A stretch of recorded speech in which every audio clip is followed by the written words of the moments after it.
অনেক সুন্দর একটি জায়গা, চুয়াডাঙ্গা জেলা দর্শনা। অনেক সুন্দর একটি পরিবেশ।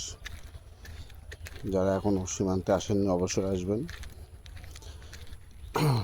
ভারত বাংলাদেশ এরা শেষ সীমানা। আমাদের পাশে মেহেরপুর জেলা, এপাশে ঝিনাইদহ জেলা। এটা আমাদের চুয়াডাঙ্গা জেলা। আর চুয়াডাঙ্গা জেলা মানেই পুরাতন অতীতে ভরা সব রকম, এখানে অনেক কিছু রয়েছে। চুয়াডাঙ্গা জেলা বিখ্যাত, তার ভিতরে এটাই অন্যতম।